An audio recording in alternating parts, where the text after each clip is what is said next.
నమస్తే అండి. I'm doctor Shweta from doctor care homoeopathic senior consultant.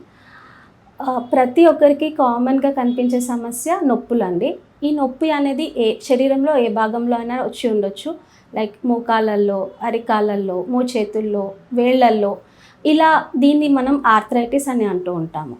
ప్రతి ఒక్కరు కూడా నొప్పి వచ్చిన వెంటనే ఏదో పెయిన్ కిల్లర్ వేసుకోవటం, లేకపోతే ఇది సింపుల్ నొప్పే అని నెగ్లెక్ట్ చేయకుండా ఈ నొప్పి అనేది ఎందువల్ల వచ్చింది అనేది తెలుసుకుంటే కనుక మనం వీటికి ట్రీట్మెంట్స్ అనేవి చాలా బెటర్గా ఇవ్వడానికి అవకాశం ఉంటుందండి.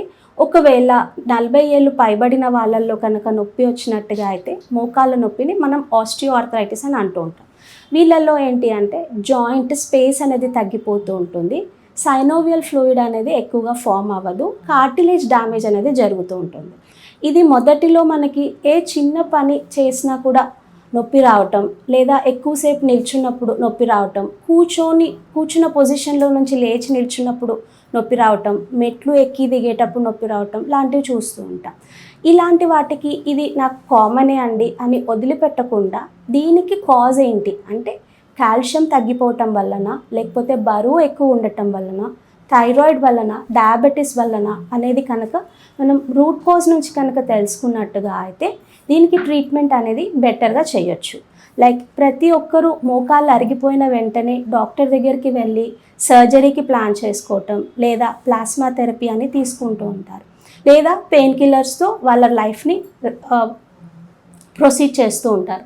అలా కాకుండా మనం హోమియోపతిక్ ట్రీట్మెంట్ తీసుకోవటం ద్వారా మనకి ఈ జాయింట్ పెయిన్స్ రావడానికి కారణం లైక్ వెయిట్ ఎక్కువ ఉండటం వల్ల అయితే వాళ్ళకి లైఫ్ స్టైల్ మేనేజ్మెంట్తో పాటు కొన్ని బేసిక్ ఎక్సర్సైజెస్ చెప్పటం, థైరాయిడ్ వల్ల కాల్షియం డెఫిషియన్సీ వచ్చినట్టుగా అయితే థైరాయిడ్ ఇంప్రూవ్ చేస్తూ కాల్షియం మెటబాలిజంని ఇంప్రూవ్ చేయటం, వైటమిన్ డితో కనుక వచ్చినట్టుగా అయితే దానికి సన్లైట్ ఎక్స్పోజర్, దాంతోపాటు విటమిన్ డి సప్లిమెంటేషన్స్ ఇవ్వటం, అలాంటివి చేసుకుంటూ బేసిక్ ఎక్సర్సైజెస్ ద్వారా మనం స్టేజ్ 1 అండ్ స్టేజ్ 2 యొక్క ఆస్టియో ఆర్థరైటిస్ని మనం ప్రివెంట్ చేసుకోవడానికి అవకాశం ఉంటుంది. ఇలా హోమియోపతిక్ ట్రీట్మెంట్లో ఇలా స్టేజ్ 1 అండ్ స్టేజ్ 2 ఆస్టియో ఆర్థరైటిస్కి మనకి బెస్ట్ ట్రీట్మెంట్ అనేది ఉంటుందండి. లైక్ ఎలాంటి పెయిన్ కిల్లర్స్ లేకుండా వాళ్ళ కార్టిలేజ్ని స్ట్రెంగ్తన్ చేసుకుంటూ కాల్షియం కానివ్వండి, మెగ్నీషియం ఇలాంటివి మనం సప్లిమెంటేషన్ ఇస్తూ వాళ్ళకి పెయిన్ లేని లైఫ్ని మనం ఇవ్వటానికి అవకాశం ఉంటుంది. చిన్న వయసులో రావటానికి అది ఏ టైప్ ఆఫ్ ఆర్థరైటిస్ అనేది చూడాల్సి ఉంటుందండి.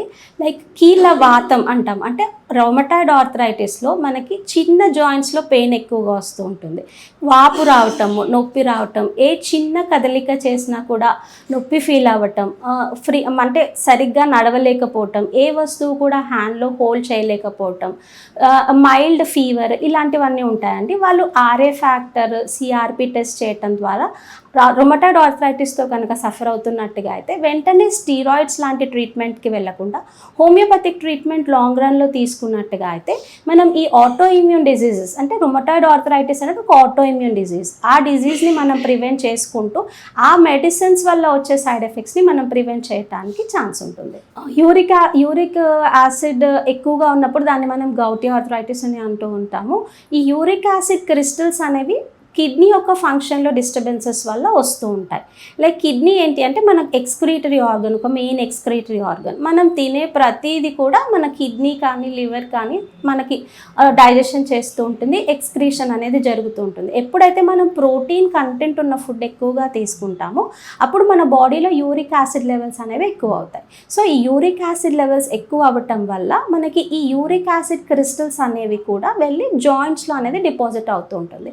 ఎక్కువగా చూసినట్టుగా అయితే మన బొట్టన వేళ్ళలో ఎక్కువగా ఇది వెళ్ళి డిపాజిట్ అవుతూ ఉంటుందండి. దీనివల్ల ఆ ప్లేస్ అనేది ఎక్కువగా వాపు రావటం, దాంతోపాటు విపరీతమైన నొప్పి రావటం అనేది చూస్తూ ఉంటాం. ఒకవేళ మనం డైటిక్ చేంజెస్తో పాటు హోమియోపతిక్ ట్రీట్మెంట్ కనుక తీసుకున్నట్టుగా అయితే మనం ఈ యూరిక్ యాసిడ్ డిపాజిషన్స్ని తక్కువ చేసుకుంటూ మనం కిడ్నీ ఫంక్షన్ని కూడా పెంచుకోవడానికి ఛాన్స్ ఉంటుంది. ఏ ఆర్థరైటిస్లో అయినా కానివ్వండి, ఫస్ట్ మనకు కనిపించే సిమ్టమ్ పెయిన్ వల్ల వాళ్ళ మూమెంట్ అనేది రెస్ట్రిక్ట్ అయిపోతూ ఉంటుంది.